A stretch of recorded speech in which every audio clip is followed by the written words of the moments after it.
오늘 이 시간에는 성경 말씀 사무엘하 18장 33절을 중심으로 해서 성경에 나타난 새 아버지의 사랑, 이런 제아의 말씀을 상고하는 가운데 피차의 풍성한 은혜 받기를 원합니다. 아멘. 태평성대 때보다는 국운이 쇠락하여 풍전태와 같을 때 영웅과 충신이 등장합니다. 가정에도 불운하여 자식의 어려움에 처했을 때 아버지의 사랑이 빛을 발해 그들을 구원해 주시는 사건이 신구약 성경을 통해 많이 나타난 것을 우리는 찾아볼 수가 있습니다. 성경에 정해진 바는 없지만 기독교계는 5월에 첫 주일을 어린이 주일로, 둘째 주일을 어버이 주일로 정하여 지켜오고 있습니다. 1114년 자비스 부인의 초독신날을 기념하여 미국 국회에서 거절을 기리는 어머니 날을 정하여 지킴으로 유래되었습니다. 우리나라에서는 구세군 가정단이 1930년 6월 15일 공식적으로 어머니 주일을 지키기 시작한 것이 시초가 됩니다. 우리나라에서는 소파 방정환 선생의 주창으로 어린 날이 제정되고 1955년 당시 둘째 주일이던 5월 8일을 어머니 날로 인정한 대통령이 확정 공파요 실시되기도 했습니다. 1960년부터 한국 기독교 교계에서는 어머니 주일을 어버이 주일로 개칭하자 정부에서도 1974년 어머니 날을 어버이 날로 정하여 오늘을 지키고 있습니다. 어버이란 말은 어머니와 아버지의 두 낱말이 합성된 순수한 한글입니다. 어버이는 우리의 살과 피를 주셨다면 하나님이 생명을 주셨습니다. 인간에게는 자신을 이 세상에 존재하게 만들어준 주체들로부터 무조건적으로 순종해야 할 대상이 둘이 있습니다. 이 두 주체가 없었다면 인간은 누구나 태어나 살아나갈 길이 없습니다. 그것은 바로 천지 만물을 주신 여호와의 하나님과 오직 하나님이 섭리 위에 살과 피를 나누어 주시고 나를 낳고 키워주신 부모님이십니다. 특히 하나님은 우리의 머리칼 한 올도 다 기억하시며 우리를 끝없이 용서하시고 구원해 주신 사랑으로 우리를 돌보고 계십니다. 이 땅에서는 더 이상 찾을 길이 없는 양친부모의 헌신으로 우리를 낳고 키워 길러오고 계십니다. 그 어버이를 태어나게 하시고 음양으로 존재케 하시니까 바로 하나님이십니다. 그 하나님께서는 부모를, 자식들을 하나님의 대리권자를 세워 보살피게 하셨습니다. 이는 부모가 늙어서 육신이 연약할 때 자녀들이 부양하도록 그 책임을 의무로 주신 것입니다. 구약 성경책에서는 출애굽기 20장 12절을 통해서, 신약에서는 에베소서 6장 1절 3절을 통해서 부모를 공경하라고 하셨습니다. 이는 효도와 순종의 당위성과 그에 따른 장수의 복을 주시기 위해 제5계명 곧 사람에 관한 첫 계명으로 정하셨습니다. 이런 양친부모의 은혜를 감사하며 동시에 하나님의 크신 은혜를 점검하는 날로 정하여 영광을 돌리는 계기로 삼은 것입니다. 1년 365일을 영적인 아버지 하나님께 육적인 부모를 기려야 하겠지만 이날만이라도 기념하여 감사를 표해야 마땅할 것입니다. 그런 맥락에서 오늘 성경에 등장하는 새 아버지의 사랑을 본보기로 삼고 상고하는 가운데 피차에 은혜 받고 받은 은혜도 실천을 위하여 결단하는 귀한 시간 되시기를 예수님의 이름으로 간절히 충을 드립니다. 첫째는 라헬과 레아에 대한 라반의 사랑에 대해 살펴봅니다. 창세기 31장 26절 28절을 쳐다보면 기록하기를 라반이 야곱에게 이르되 네가 네게 알리지도 아니하고 가만히 내 딸을 칼로 잡은 자같이 끌고 갔으니 어찌 같이 하였느냐. 내가 즐거움과 노래와 북과 수고하는 너를 보내 그는 어찌 네가 나를 속이고 가만히 도망하고 내게 구하지 아니하였으며 나로 내 손자들과 딸들에게 입맞추지 못하게 했느냐. 네 소위가 실로 어리석도다. 너를 해할 만한 능력이 내 손에 있으나 너희 아버지의 하나님이 어젯밤에 내게 말씀하시기를 너는 삼가 야곱에게 선악간에 말하지 말라고 하셨느니라고 했습니다. 만민을 사랑하시되 귀천을 가리지 않는 하나님께서는 택하신 백성과 성도 개개인을 이 땅에 머무는 동안 연단시켜 정결한 천국 백수는 만들어 가기를 원하십니다. 몇몇 이긴 자들 제외하고 대다수의 사람들은 그 여들을 힘겨워하고 거역하기가 일수입니다. 믿음의 조상 아브라함을 할아버지로 둔 야곱의 경우가 대표적이라고 할 것입니다. 하나님께서는 어미 리브가의 태중의 상태로 서로 싸우며 형 에서의 발 뒤꿈치를 붙들어 나온 야곱의 이름을 거짓말쟁이라는 뜻을 가지고 이름으로 부르게 했습니다. 대중에 이미 적은 자를 큰 자가 섬길 일이 하나님의 뜻으로 예정되어 있었지만 하나님께서는 야곱 곧 거짓말쟁이로 살기를 원치 않으셨습니다. 이긴 자의 의미를 가진 이스라엘이라는 이름으로 살기를 더 원하셨습니다. 이 시간에 야곱을 이긴 자로 만들어 가는 가족의 큰 연단의 사건이 된 야곱의 어머니 친정 오빠요. 야곱에게는 외삼촌이면서 장인이 된 라반과 그의 딸이면서 동시에 야곱의 아내들인 라헬과 레아와 간의 부녀 간의 애정을 조명해 보고자 합니다. 우리나라 속담에 고슴도치도 제 새끼는 예쁘다는 말이 있습니다. 신약 성경 마태복음 7장 9절로 12절을 통해 예수께서 말씀하시기를 너희 중에 누가 아들이 떡을 달라면 돌을 주며 생선을 달라면 뱀을 줄 사람이 있겠느냐. 너희가 악한 자라도 좋은 것으로 자식에게 줄 줄 알거든 나물며 하늘에 계신 너희 아버지에게 좋은 것으로 주시지 않겠느냐라고 하셨습니다. 라반은 야곱이 그러한 하나님의 사랑을 받고 있는 줄을 깨달지 못했습니다. 팥죽 한 그릇에 장자권을 사고 장자의 축복금 마저 가로챈 야곱을 형 에서가 그냥 둘 이유가 없었습니다. 야곱을 적시 피난길에 오릅니다. 어머니 리브가의 친정 바탄 아람으로 피난을 간 야곱은 외삼촌 라반의 농간으로 문수 없는 종살이를 하게 됩니다.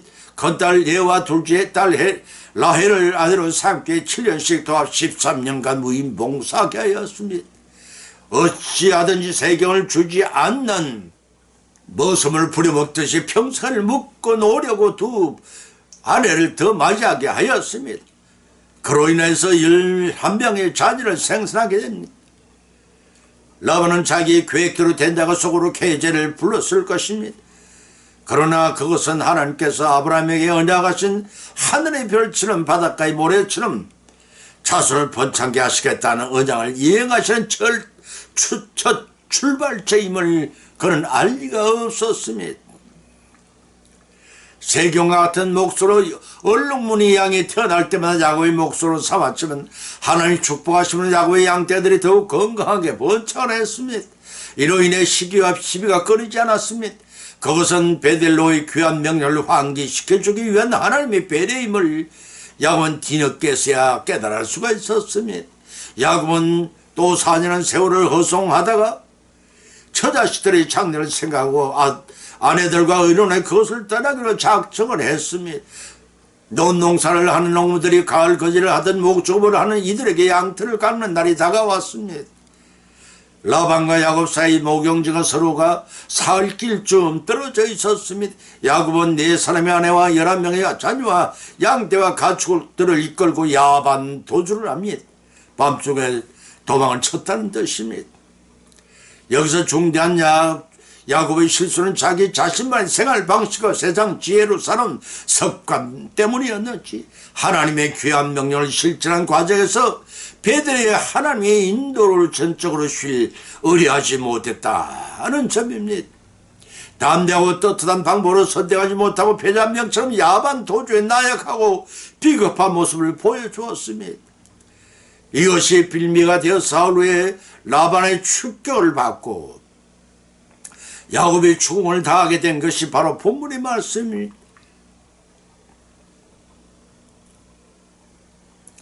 라반의 죽음은 추상 같았습니다. 라반은 본문 26절 28을 통해 3가지를 따져들었습니다. 첫째는 26절에서 네가 내게 알리지도 아니하고 내 딸들을 가만히 칼로 잡은 자같이 끌고 가서 어찌 된들이냐고 하였습니다. 라반의 딸들은 야곱이 각각 7년 더합시 14년 노동 대가로 정당히 취한 아내들이었으며 야곱의 귀한 길로 전적으로 적극 동조하고 자발적으로 달아났기 때문에 라반의 말은 생터짐을 잡는 것이니 나 다름이 없었습니다. 두 번째는 본문 27절에 즐거운 놀이와 북과 수고하는 너희를 보는 객거들이라고 하였습니다. 이 말씀이 오면 당시 장거리 여행을 떠난 사람의 유목사회에서는 환송식을 베푸는 관례가 있었습니다. 북을 두드리며 춤을 추고 흥을 돋우기 위해 수금을 켜가는 가운데 석별의 정을 나눌 기회를 주었을 것이 아니냐라고 주궁해 왔습니다. 20년 동안 야곱에게 행한 라반의 행실로 보아서는 강교한 탐심이 많은 인간을 야곱은 알고 있었습니다. 그러나 그 말이 위선일지라도 이면 한 구석의 마음에 아비의 석별의 정을 나누고 싶었을 것으로 짐작이 가기도 합니다. 세 번째는 본문 28절에 딸들과 손자들에게 입을 맞추지 못하게 하느냐고 라반은 따져 들었습니다. 이 더목에서는 라반의 인간성이 신뢰할 만한 바탕이 못되는 저속한 인간일지라도 육신의 아비와 언제 만나올지 모르는 딸들과 손자들과의 작별의 전까지 못 나누게 하였느냐는 추궁이 야곱은 그만 할 말을 잃고 말았습니다. 명의 안갚음을 할 수 있는 실력이 내게 있지만 너희 아버지 하나님께서 간밤에 현몽하셔서 꿈에 나타나셔서 선악간에 따르지 말라 하시기로 참는다는 것입니다. 라반은 그렇게 말했지만 마음속에 여보게 비록 내가 오래 세월 동안 잘해 준 것이 없지만 나로 인해 우리 딸들과 외손자를 구박하지 말고 잘 보살펴 주게 라는 말을 끝내 표현하지 못했을 것입니다. 다만 서로 무력 친구를 말기로 언약의 돌무더기를 세우고 돌아왔습니다. 아무도 사위는 미웠지만 딸과 외손자의 행복을 비는 마음이 라반의 마음에 간절했을 것입니다. 두 번째는 압살롬에 대한 다윗의 사랑입니다. 사무엘하 18장 33절을 쳐다보면 왕의 마음이 심히 아파 물레에 올라가고 우디나 저가 올라갈 때 말하기를 내 아들 압살롬아 내 아들 압살롬아 내가 너를 대신해 죽었다면 압살롬 내 아들아 내 아들아 내 아들을 낳았더라고 하였습니다. 동서고금을 막론하고 자식에 대한 부모의 삶 한결같다고 생각합니다. 자식에 대한 특히 아버지의 애틋한 사랑의 심정을 엿볼 수가 있습니다. 이를 아는 여러분은 부모에 대한 사랑과 존경하는 마음을 가져본 적이 있으십니까? 이런 사랑과 존경의 마음을 자식들이 느끼게 하신 적이 있으신지요? 신정 정치에서 왕정 정치로 놓은 이후 사울 왕이 들을 이어 왕에 오른 다윗의 자식 사랑에 얽매인 말씀이 본문의 말씀입니다. 성경 말씀은 심은 대로 건너는 엄연한 사실을 처절히 하리만큼 실감케 하는 사건이었습니다. 하나님께서 다윗만큼 정직한 자를 만나지 못하였다고 칭찬을 안기지 않았던 그 다윗 왕이 성욕 때문에 저지른 실수를 은폐하려다가 하나님의 징계를 받은 그 결과의 비극이라 할 수가 있습니다. 그것은 낮잠을 자고 난 다윗의 눈에 목욕을 하고 있는 바세바를 발견하고 엄력에 통하여 그녀를 궁으로 불러들여 동침을 하는 데서 사건은 시작이 됩니다. 성령을 범한 것도 죄이지만 다윗을 위해 군대 장관 요압의 휘하에서 충성을 다해 전쟁 중인 장교 우리아의 아내였고 이를 은폐하기 위해 그를 전쟁의 희생물로 처리해버렸습니다. 그러나 하나님의 눈을 속일 만한 완전 범죄란 있을 수가 없는 것입니다.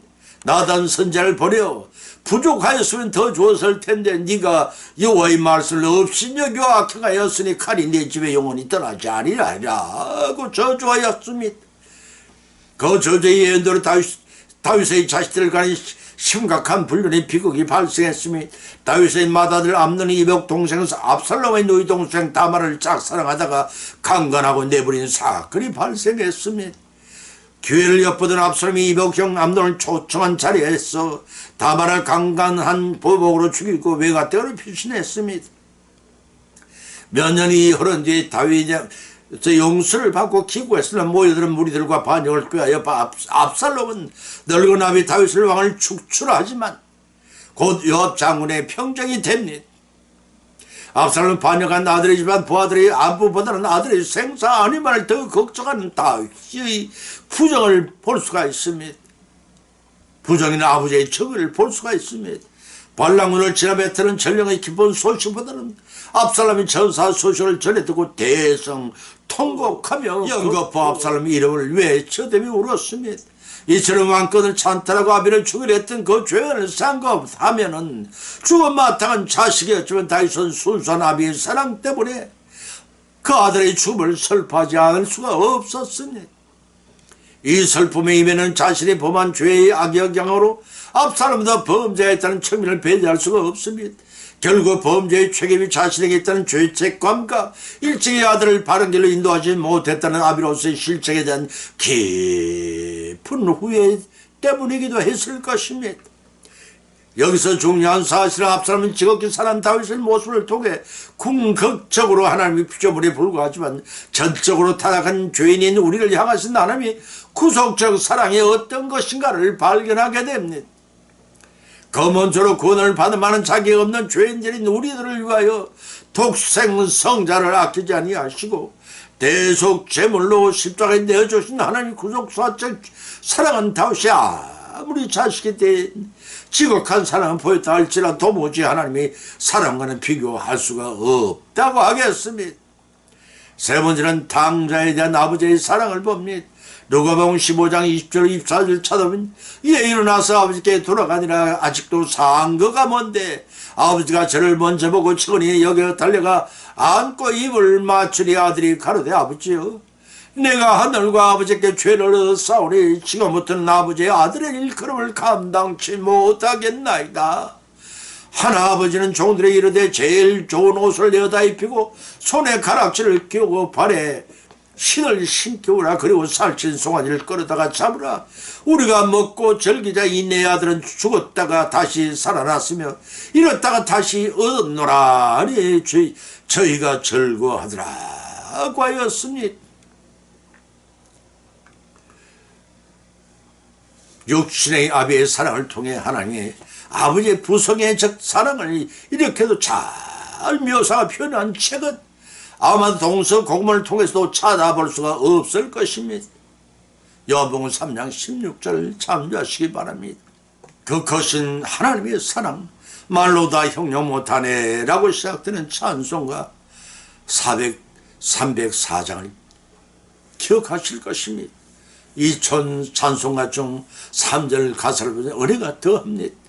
하늘을 두루마리 삼고 바다를 먹물 삼아도 하는 하나님의 사랑 다 기록할 수 없겠네. 하나님의 거신 사랑 어찌 다 쓸까. 저 하늘 높이 사도 채우지 못하리. 하나님 거신 사랑은 측량 다 못하며 영원히 변치 않는 사랑 성도여 찬양하세.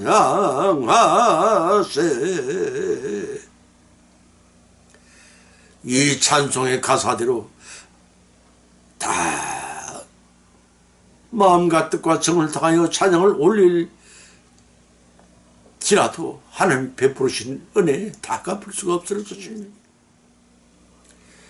유대인 전설에 의하면 하나님께 인간을 창조하시기 전에 정말 인간을 만들어야 할지를 주위의 천사들에게 언언해 보셨다고 합니다. 그때 하나님 바로 그때 시립해 있던 공허의 천사가 이렇게 말했습니다. 만들지 마십시오. 그들을 만드시면 그들이 불의와 강팍 온갖 종의 사악을 다 해갈 것입니다. 진리의 천사는 말하기를 만들지 마십시오. 그들은 거짓과 교회의 살을 일삼이 모든 사람을 속이고 심지어 하나님까지 속여 들 것입니다. 거룩한 천사도 말했습니다. 만들지 마십시오. 아무리 하나님의 형상대로 만드신다 할지라도 그들은 불순과 음란을 그리고 하나님께 대적되는 것을 쫓을 것입니다 라고 하였습니다. 그러나 사랑과 은혜의 천사는 한 걸음 나와 이렇게 간곡히 하나님께 부탁드렸습니다. 저들의 아버지시여 저들 만드시옵소서. 저들의 공의와 진리의 거룩에서 멀어진다 할지라도 하나님의 부드러운 손길로 인하여 저들의 의와 진리로 데려오겠나이다 라고 하는 것이었습니다. 그래야 하나님은 인간을 창조하시고 공의의 진리와 거룩한 또한 사랑과 은혜로 그들을 돌보시게 되었다고 전해집니다. 요한복음 3장 16절에서 기록하기를 하나님이 이 세상을 이처럼 사랑하사 독생자를 주었으니 이는 저를 믿는 자마다 멸망치 않고 영생을 얻게 하려 하심이라 고 독생하셔서 사람의 몸을 입긴 오신 예수님께서 성부 하나님께서 자신을 보내신 목적을 밝히 말씀해 주었습니다. 이 말에 대한 답변과 같은 사건이 누가복음 15장 11절로 31절에 수록된 돌아온 탕자의 이야기라고 할 수가 있습니다. 엄연한 의미의 세상의 모든 사람들 모두가 다 탕자일지도 모릅니다. 제사를 모두 탕진하고 돌아온 탕자를 맞이하는 아버지의 모습은 얼마나 자비하며 사랑이 넘치는 모습입니까? 우리에게 하나님 앞에 나가지 못할 어떤 죄악이 있는가? 그러나 주님께 용서하지 못할 죄악이 있겠습니까? 서간의 3장 4절에 기록하기를 여호와께서 자기 앞에 선 자들에게 명하사 그 더러운 옷을 벗기라 하시고 또 여호수아에게 이르시되 내가 네 죄과를 취하여 버렸으니 네게 아름다운 옷을 입히리라 하셨고 누가복음 15장 32절에서는 이내 동생은 죽었다가 살아났으면 내가 이렇다가 얻었기로 우리가 즐거워하고 기뻐하는 것이 마땅하다 하더라고 하였습니다. 이것이 참 사랑인 것입니다. 그렇습니다. 탕자를 용서한 아버지의 사랑은 곧 독생자를 죽이시기까지 우리를 사랑하신 하나님의 자비하신 참 사랑의 모습을 하시고 감사와 찬송과 영광이 이 땅 삶을 하나님 보좌 앞에 세세모부터 돌리는 저와 여러분 되시기를 주님 이런 축원을 드립니다. 아멘. 결론을 맺습니다. 오늘의 본 말씀은 상고하는 가운데 피자 형편과 처지는 다를지라도 육신의 아버지의 사랑을 통해 우리 하나님의 참 사랑을 알 수가 있습니다. 첫째는 레아와 라헬에 대한 라반의 사랑은 악한 아버지일지라도 떡을 달라 할 때 돌을 주지 않고 생선을 달라 할 때 뱀을 주지 않고 좋은 것을 줄 줄 아는데 하물며 하나님이 우리를 향한 사랑은 어떠하실까를 깨닫게 합니다.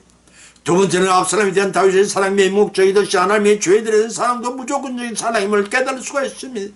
세 번째는 탕자를 사랑하는 아버지의 사랑을 회개하고 돌아오기를 확수고대하시는 하나님의 사랑심을 또한 알 수가 있습니다. 이러한 교훈의 말씀을 받은 것으로 거치지 마십시다. 우리의 실생활 가운데 실천하시면서 육신의 아버지의 사랑을 통해 하나님의 사랑을 깨달도록 풍성한 결실을 수하게 하신 하나님 아버지의 마음 그것은 사랑과 우리 죄를 대속하기 위해 십자가를 신 예수님의 은혜 감사와 찬미와 영광을 세세 무트로 돌리는 우리 모두가 되시기를 예수님의 이름으로 간절히 축원을 드립니다. 아멘. 찬송가 304장을 올리겠습니다.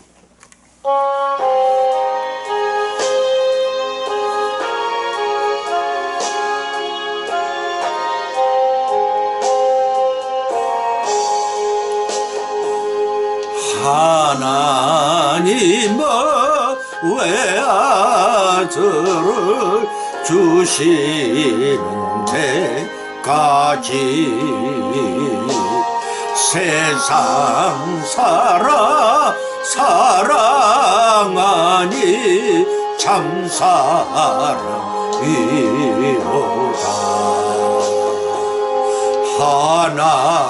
하나님은 사랑이라 죄악에 빠졌던